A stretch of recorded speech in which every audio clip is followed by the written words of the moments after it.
Hey guys, welcome to episode 3 of Josh and Reid, our parents. Yes, nailed it. Come on, got it right today, and we are super glad you're here and listening with us and follow along on this journey. Or if you're new, don't go back and listen to episode 1 and 2. There's nothing there for you. No need. Hopefully, my mic sounds better today. I went on Amazon and got a very fancy mic, and we're making 1% better improvements every day. Hopefully, this Oh, is looks about so good. 100% better. Sounds so And good. I'll Yes. be actually an audible participant in our show, so that'd be great. Yeah. And we're super glad you're here. We talk about parenting. We talk about how hard it is, how great it is, and how much we love it. And um, and we want to empower other parents to join in the conversation too, and to feel supported and cared for in a job that is um, really challenging and really rewarding. And so we're glad you're here. And I'm Reid, And I'm Josh, and we are our parents. parents. And we're talking about like I love how you said that. Like you don't need to go back to the first two episodes. You can just hop right on in. Just get in right here, right now. But if you were to listen to the last episode, you would hear us talking about how we were parented and how that like influences us a little bit. And we were like like we weren't sure we were going to put that in because like most of the people that are listening to this episode are our parents. Like Hi, I mean, Mom. that's just like hey, thanks guys, thanks Coach Graham, thank you for being here. And so um, like we wanted to make sure like we said first of all how great a job they did with us, how much we appreciate them, but also um, just like we were talking about how like stories from our parenting journey with our children, but also stories just from us, like when I was a kid and I was getting parented. Like Reid, I don't know, like what as you were thinking about your life, like Yeah. were you like an easy kid to parent? What do you think? Yeah, I think as a little kid, I think I was a fake easy kid because I was the middle of 5 kids, and so I figured out the easiest way to get through life was to Mm. be I'd just float under the radar. I was willing to be mischievous and silly and do the things, but if as long as other people got in trouble, I was willing to push them out into the line of danger. Um, and yeah, and then when we met, when I was like 17, I guess. Yeah. Uh, I was at that point hard to like. I think I was hard to like, Disagree. um, You were the and best. and and I think I was like 100% self absorbed, and I think not. It's not true for every teenager. Not every teenager is self absorbed, but I do think that there's something healthy about trying to build, like, figure out who you are in your ego and how that works and all those sorts of things. And so I think I was just in the midst of all of that. And thankfully, Josh did not just write me off as a lunatic and a maniac. Let's be And clear here about what we're saying. I was Reed's like intern in the youth group that he worked in, yeah, or he not didn't worked in. Sorry, I worked in the youth group that he went to, and like, oh, was this 2005? Oh my gosh, 2005. I Yeah, don't think it was 2005. We're just so yeah, old. And so I was a couple years older than him, which is funny that was that. But that's how I met him in that moment. That was yeah, amazing as a 16, 17-year-old kid. yeah. So that was Josh met me at a very, very pivotal time, and I was a piece of work. I remember yelling at my female youth minister at a basketball game. Uh, we were playing what we called the grudge match in our gym at our church, and I was way too competitive uh, because my identity was all in the wrong, in not the wrong things, just in, like, temporal things, and The 16, 17-year-old things. the 16 several things of, like, winning, like. Yeah, sure. And so the game is set up, I guess, the teenagers against the adults, and so we're playing this game, and I'm getting like mad, like mad. And Jennifer, sweet Jennifer, is like, "Hey, maybe like cool it." And I'm like, I think I remember what I yelled. I just said something like, "Just leave me alone." I don't know. Was something just bonkers, like absolutely Insane. insane, like a Way too truly much. truly unhinged moment. And thankfully, because she's so amazing, just treated me with kindness and love and was like, "Hey, just take a minute over here and calm, just like gather it, get it, just bring it back together. You're okay. It'll be It's okay. just, It's just just we're just chill playing this out. game. This is just a fun game. We're just having fun. Hmm. At least it's supposed to be fun. I think everybody else is having fun except you. She didn't say that. That was me to That's myself. kind of maybe was Um, applied a little bit. yeah, yeah. Hopefully, it was applied and implied. Yeah. So that was the type of guy I was, and hyper competitive. Loved sports. I thought a lot of about myself, and yeah, and so we met then, and yeah, so that was me there It was for a a while. time ago, man. It was Yeah, a it's been a time while. ago. It's been a minute or two since then. We were talking before about like how what I was like when I was a kid, and like I was pretty compliant. I really wanted everyone to like me a lot. That was my thing. But what I also was just massively ADHD. I remained so.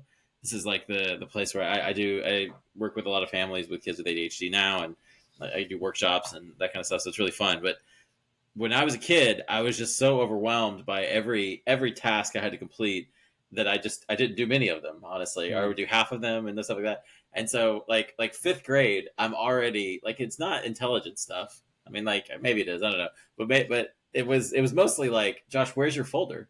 What folder? The only like Josh, it's the only folder we have, man. That's the only one. Okay, and so like, do you have it? No. Okay, that's gonna be the fifth one this time. That's fifth one we've lost this semester, buddy. We're gonna need to find those folders.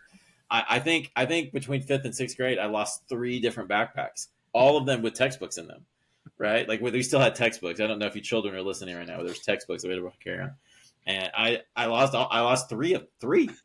Um, anyway, I was just like I was kind of a disaster all the time. My room was a disaster. Like I anyway, so I think my mom and dad, who were like incredibly smart, like high academics, teachers and administrators.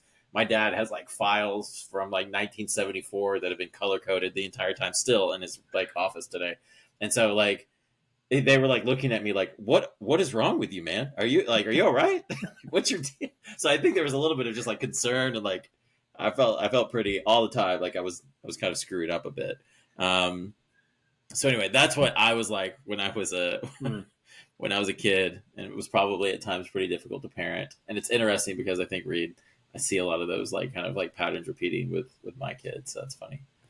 Yeah. Um, Today anyway, we are we're thinking a lot about behavior and how we experience behavior as parents.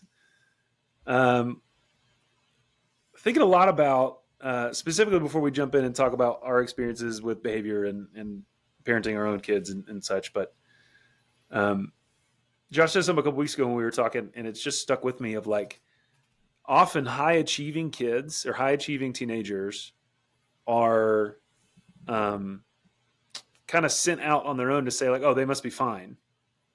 Like no one needs to check on him or her. Like he or she's fine. Like look, like they make all A's.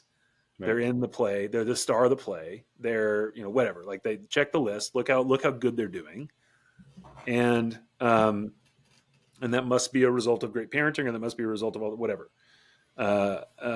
And so, uh, what is it about the high achieving kid, Josh, that like maybe we should pay attention and just check in?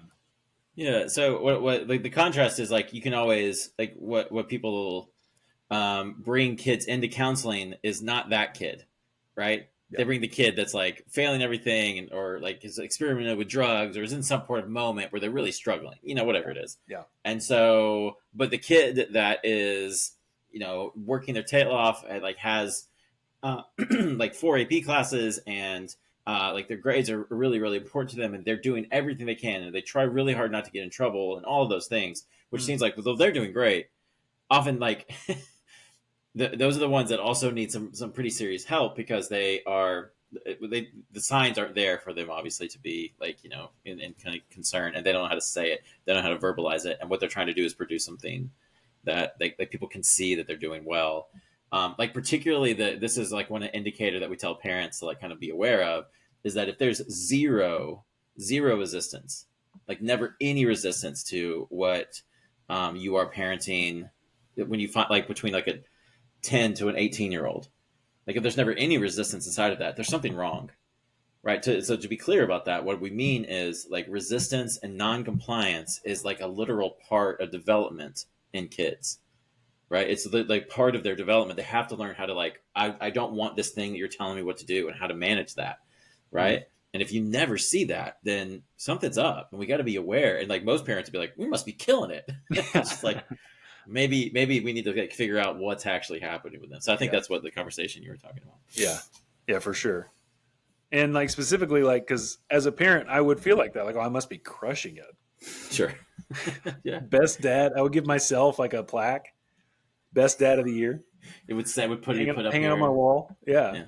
Yeah. Like, yeah, because if the behavior's about me, Mm, right? Like if the behavior's about me as the parent, yeah.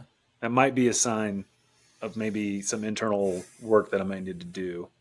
Yeah. Um, As a parent, right? As a dad, yeah, right? yeah, yeah. So what is healthy? The word healthy is the one that we keep coming back to. What is healthy? What does it look like for a parent to be healthy? Yeah. I think this is a As really, it relates specifically to behavior and how behavior is showing up in their children.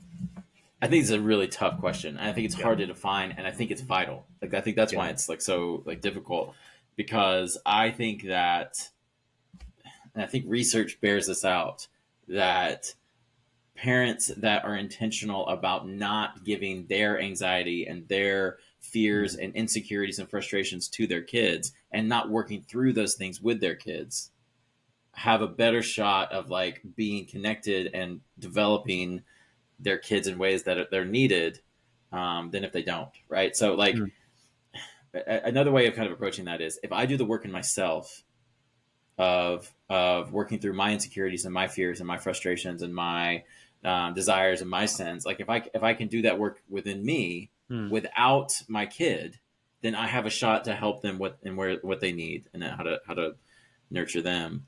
And I think so often what happens inside of this is we unintentionally mostly. I think there was a. Yeah, I think it's unintentionally mostly.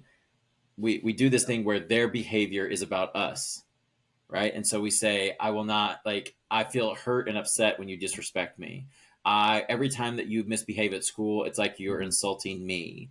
yeah, When you don't want to eat my food, it is because you don't see value and appreciate what I'm doing.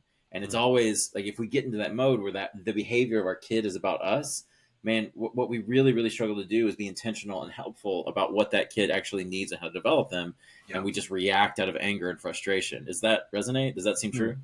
Yeah, and for listeners, this is why I did the podcast because I need free counseling, and and yeah, it rings true to me. I feel it in myself. It's like I feel like there's um, a, like an emotional shift that happens when this is happening in me in a way where Yeah, yeah. um, like Henry could do the same behavior in two different circumstances, and if my Hmm. headspace is different or my emotional space or whatever looks different, I might respond to that unwanted behavior differently, right? Like Hmm. if we're in public and and like my in-laws are in town, right? Which is amazing. I love having them in town. They're awesome. Yeah, They're kind. They're loving. They're supportive. They love Henry. They love me. They love my wife. Like they're fantastic people. Um, it changes the dynamic of what it's like to go out to a meal because there's something in me, and it's nothing they're doing. It's something in me that, yeah, like, if Henry acts this way, whatever it is, if it's disruptive at the meal or whatever, yeah, I overreact in a way that I wouldn't if they weren't there yeah. because I want them to know I'm a good dad, Yes. which means I'm making the behavior about me instead of letting it be like, hey, man, look, I know it's your sixth birthday. It's hard. It's, Yeah, right. yeah, of course you think it's all about you today because Because it's it pretty much been all literally about is. you all day. It's you day. Like we've been telling you all day it's about you. Right. And so like, like there's just that shift of like, and that's like obviously a ridiculous, not a ridiculous, but like a real example, but also one that's like, okay, it's his birthday. Of course it's going to happen. But Sure, sure, sure. I, I hope that can apply in that like the smaller versions of that look different. Hmm. Um, but like if I'm making the behavior about me, which I do when I'm not being as healthy, instead of allowing his behavior to be his own and allowing me to meet him where he is Yeah. and to try to like love him through and be like, Right. hey, here are the reasons why this is important. Right. Um, because you're actually you're what I saw you doing was actually really unkind. Right. Um, and and it's just important that we learn to be kind to people because people are worthy of receiving kindness from us. It's And so really does God. So, interesting. yeah. It's really interesting, Reid. I think it's such good thoughts, and it's such good like ways of like approaching this. Number one, me too, dude. In every single one of these things, like it is 100% me. Of like, why do I why am I frustrated about this moment? I could be there. I one of the really interesting things that I have in my office sometimes are parents that are struggling with their kid and their behavior, and there's like kind of confusion about what we do with this kid here and all this kind of Mm. stuff. And when I present that idea that like, hey, what if the behavior is more about him and not really about you? What if we're less overwhelmed with disrespect? And what parents often hear inside of that read is like, you're just trying to tell me that it's okay for him to disrespect me. Like, Yeah. I'm not really. I'm saying that actually he needs to learn respect, but I am saying too that right now you can't help him be more respectful. You can't help him be more kind and aware of others. You can't because the only thing you're focused on, the only thing that we focus on is what Mm. I am receiving from him. Yeah. And I really don't have an opportunity to help him with, hey, this is the wrong behavior and this is the right one. Mm. This is an inappropriate thing that will not serve you as you grow, and it is not going to serve you in this moment, Yeah. right? And so I'm going to help you see the way you need to behave. Instead, we go, you will not do that to me, and Mm. it doesn't translate because they are 12 or 13 or 17 and they can't Yeah. hear you. Yeah. I don't know. Yeah. Does that make sense? Yes. Literally on the way over here, I was talking to my brother. I drove to the office to record this one, and I was just talking to my older brother Ford and telling him we were going to record this and talk about behavior. And he was like, "Dude, he's got 3 kids," and he was just like, "Dog, like." He's like, the phrase that I have eradicated from my life is act right. Ooh. He's like, a 6-year-old doesn't know what that means. Hmm. Me saying act right It's unhelpful. presumes so much Yeah. about that child and about what I think I've taught them. Hmm. Act right. Like he's like I've tried so hard to eradicate that from my vocabulary with my children, Hmm. or anything that resembles it or is synonymous to it. Act right. I taught you better than that. Anything like that. Yeah. Like of course they're going to push the boundary. Right. Um, and they might not be doing it because they hate you. They're probably doing it because they're wondering about that boundary, Right. or because they just kind of forgot. If you're like my 6-year-old, who's like, That's, yeah. yeah, And that's exactly what they forgot, or they like haven't eaten in enough time, yeah, or they're just like so hungry. or they're just like they don't understand what they should be doing, or they it doesn't like they're 9 and they forgot their homework and they're worried about it, that kind of thing. You know what I'm Yeah, saying? Like yeah, it's not like, oh, so often we make that behavior about us, and the reality is it's usually about them and what they need and what they don't have yet. yeah. I think a lot of times when parents approach struggle, they think, "Oh man, what are we doing?" And like that's Mm, the moment you're on. That's when okay, now they need you. This is the moment, right? So we got to yeah, figure out how to support and connect and guide and direct and hold boundaries. And I think yeah. sometimes we just see that as failure, and it's just the opposite. It's just the time that you're going. Can I have the hardest time with this because, um,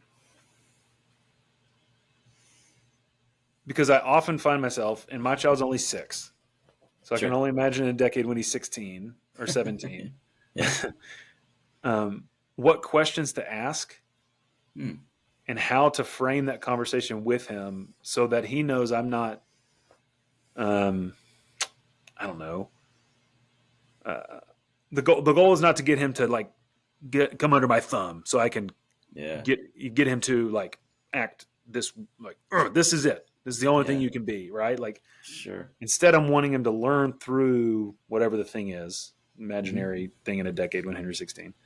Um, and what questions when there is that like when the relationship feels frayed for a while, what are some questions that I might be able to like keep in my Yeah. start getting in my bank a little bit of this could be a helpful one to ask. I mean, the place I think every kid has an answer to, even if they won't say it out loud, but they have an answer to what hurts and what are you afraid of? right? Mm.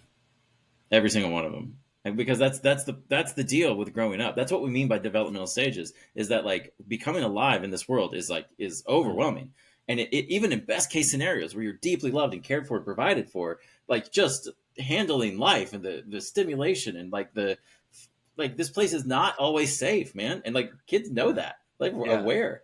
So the developmental process is figuring out like how do I manage all of this stuff all the time, and how do I Mm. do it well, and how do I not, like, I don't know, die in the middle of it. You know what I'm Yeah. saying? And so they're working through all of these things, and like how can I feel confident inside of this? And the question is like what is this behavior protecting you from, right? Like what, Mm. like why do you arrive here? Because it's likely that most of the time, especially if it's a defense mechanism, there's anger, there's frustration, there's grouchiness, there's irritability. It's usually a separative, like they separate themselves from people so they have space, and they have, because there's fear there. Does that Yeah. Yeah. resonate? Yeah. Yes. That's helpful. Yeah. Um, yeah. My Being able mom, to kind of, oh, go ahead. I'm sorry. yeah, no, you're good. My mom was and is, uh, I'll say this in the best way I can. She's a relentless question asker That's good though. to the point of like I remember being a kid, especially in my teenage years, she would ask me just ask me questions. And I'll say, I don't know. I don't know. I don't know. I'm not even being mean. I don't know, And mom. she started saying, I don't know is not an answer. That's such a good mom She would thing to say, say. talk to me about your homework. I don't know. I don't know is not an answer. Do you have homework tonight? I don't I know. don't know. I don't know, mom. And the truth was I didn't know because I didn't listen. And I didn't write anything down, so I really don't know. So it was an answer, Mom, if you're listening. No, It's no, an she was answer. right. It's not an answer. I could have texted somebody. He had cell phones. You'd be like, Dog, what's our homework? I did not. I fell asleep. I was so tired today because I don't sleep well because I was a 17-year-old, right? Like, of course. Anyway, so she is and was a relentless question asker in the best way possible, in that she genuinely wants to get to know people and Sure. also wants to be present for them. Yeah. And so she was somebody who modeled that for me in a way where maybe there could have been better questions to ask, whatever. But like she was a very good question asker Hmm. in that it was important that the dialogue was open. Yeah. Even when there was fraying or separating or isolating or trying to isolate, Yeah. um, and giving that space and knowing when to then be like, hey, are you okay? And those sorts of things. And Yeah. yeah, so that's interesting that you say that, because I think she intuitively knew that, but I don't know if she could have said those, like processed Sure. that those were the questions, right? Like, what are you Sure. afraid of? What are Yeah. you afraid of happening? Yeah. What Um, hurts? What's are you afraid of? Yeah. yeah, what hurts and what are you afraid of? Yeah, those are helpful. But if you just ask I think if you ask those as a parent to your teenager, they'd be like, what are you What are talking you about? talking about? I That's don't. I crazy. literally don't know what you're saying, mom. Yeah, I don't understand. I don't know is not an Um. answer. Yeah, and so yeah, so maybe ways to like frame those questions. We can come back to that later, but that I like conversation I that. think is one that could be really helpful for Yeah. parents of teenagers. Of like, man, stick with it, and continue. Open lines of communication on any Yes. front with your teenager is a freaking win. Yes. Like if you're talking regularly, Yeah. 10 You're out of doing 10. great. Yeah. Seriously. If you're talking like periodically, you're doing fantastic. Yeah. Like I mean, that's really good stuff there, because kids work hard at not talking to you. So Yeah. um, Yeah. they They work their work tails hard. off at I don't it. want to say anything to you. Yes. Yeah. Um, that's such good stuff. Yeah, I would love that sounds like another episode right there. We got another Yeah. episode That's lined good. We up. just stumbled into one. We don't know what we're doing. Yes. We're We don't making know it what we're up. doing, guys. We're running into it though. Look at us. Look at us go. Like here's kind of an interesting thing that I want to hear from you, Reid, Okay. because I really value the way that you approach faith and God, and how you communicate things around theology. What I'm really fascinated is consider, like, how do we look at behavior and human behavior, specifically children behavior, from a theological perspective. And maybe a question that would be helpful is like, how does God look at our behavior? Like, how does He deal with our behavior in this way, and does that help us see how we parent our kids and their behavior? What are your thoughts there? Man. Um, so I think, especially when I think, because when I think about God and behavior, I often think of bad behavior, Right. Yeah. because I don't know, because I don't, no one ever, said this out loud, but I always inferred that God cared a lot if we had bad behavior, Mm-hmm.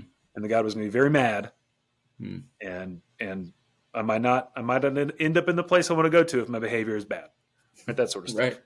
Right. Um, and so when I think about relationship of how we think about behavior and how we think about whatever we think about God, Mm-hmm. um, which personally I think there is a God. I'm a minister at a Church of Christ in Abilene, Texas, and I'm a So that Christian. feels So, important. Feels so important just to I'm outing myself. And I think one of the reasons I'm still a Christian is because of the story where when Jesus on the cross, and one of his final phrases is, "Father, forgive them; they don't know what they're doing." Mm-hmm. Because if Paul is right, if Jesus is the image of the invisible God, if this is what God looks like, then even in the worst behavior possible,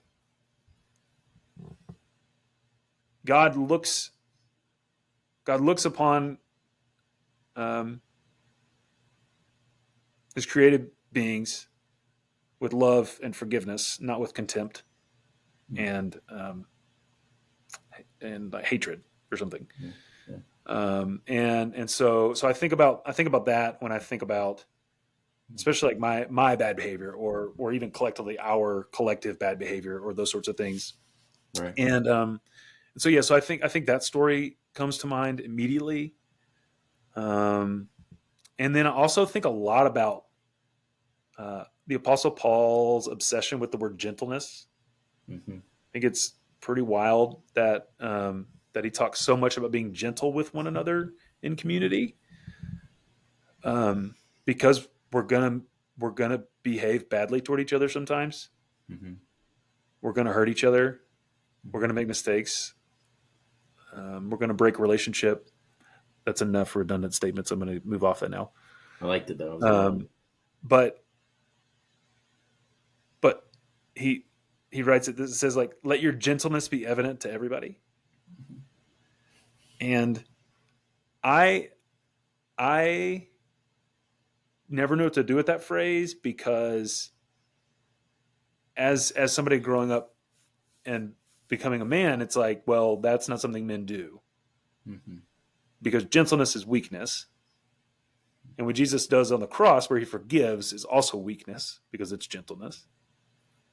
And weakness is not really an acceptable virtue in our society, Yeah. especially from men and from women too, but especially from men.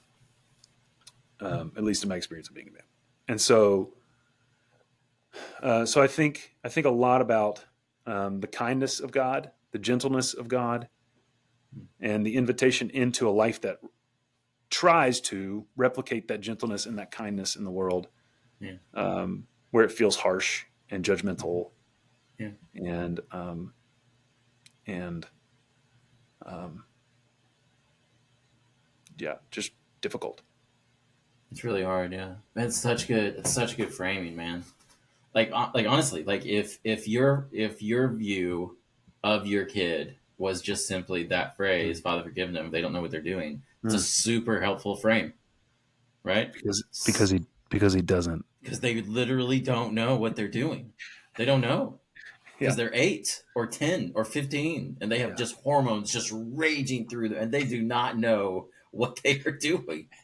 I like just like the air of forgiveness. I think of like what it rose in me inside of that, like the behavior of the people in front of him that were crucifying him. The behavior was not about him in that moment; it was about them.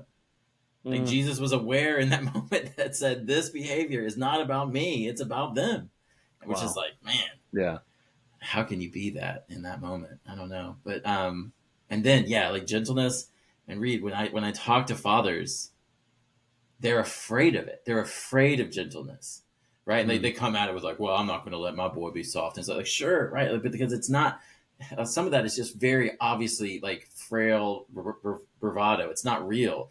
They yeah, fear being gentle because they're afraid that their child will be soft somehow, that their child will be weak, mm, that they'll and I just want them to see that like gentleness towards your 15-year-old kid that's struggling and is not respectful to you is probably exactly what he needs.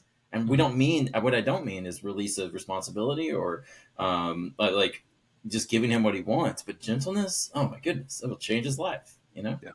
Yeah. Oh, Yeah. man, it's some really good stuff there. Hmm. Some stuff I'm going to have to like sit and think about and deal with as I try to approach Jonas when he is spiraling because I don't allow him to eat another popsicle, you know? Henry started saying this thing where he's like, I mean, three's not a big number. So good. It's not a big number, Dad.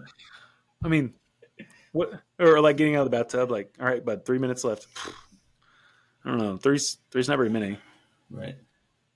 What Joe about Joe 10? What about 10? Like, no, that's no. not very.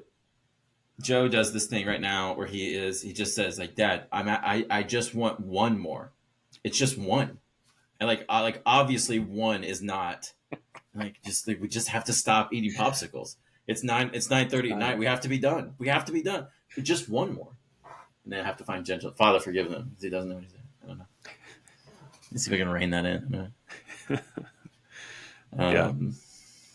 Man, that's a good place. One of the things that Reid and I talk about a lot, fellow listener, is how to end podcasts well. We talk in general about how to do any part of the podcast. We're not really sure how to do any of it yet, but one of the things we don't really know how to do really well is end. So, Reid, I would ask you this as we try to figure this out. I wonder what approaching behavior healthily, your own behavior and your kids' behavior this week. I wonder what that could look like. What does that look like for you? What could that be on the ground for you, man? For us this week, it looks like when my in-laws go home and we reset back to our normal rhythm. Mm-hmm. That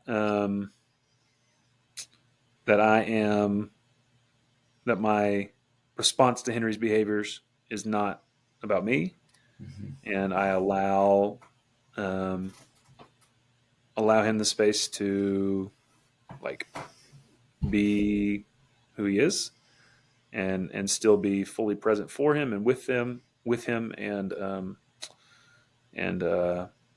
yeah and maintaining that relationship. That's good, Because them going home is always hard, because what's better than your grandparents being at your house, and like they're just so good to him, and so that reset is always hard, and so it's going to look like navigating that with hopefully with kindness. We'll see, and yeah, and presence. What about you? I think for me, I think this week what it is refusing to let Jonas's behavior that's inappropriate or like not helpful or just difficult not be my failure, and not letting him communicate to him that feels like failure to me that he needs to Yeah. undo. And so being able to say to him, I can't let you do that, not because it's about me, but because this is not good for you. And just, I see it, I can see it in the midst of hitting bedtime, like especially Reid. This is something, there's a whole episode right here too. Time crunch, right? When we have to get in the car and guess that's where it really gets away from people, right? And so finding ways to recognize that his non-compliance is not my failure, and making sure I communicate that effectively to him is something that I think looks like that this week. Nice. Man, it's a freaking high bar, man. I don't know. Like, I don't know if we can really hit it. We're gonna try. I believe in you. Reid, it's fun, man. So fun. I'm Josh. I'm Reid. We're parents. Thanks for listening. Thanks for listening, guys.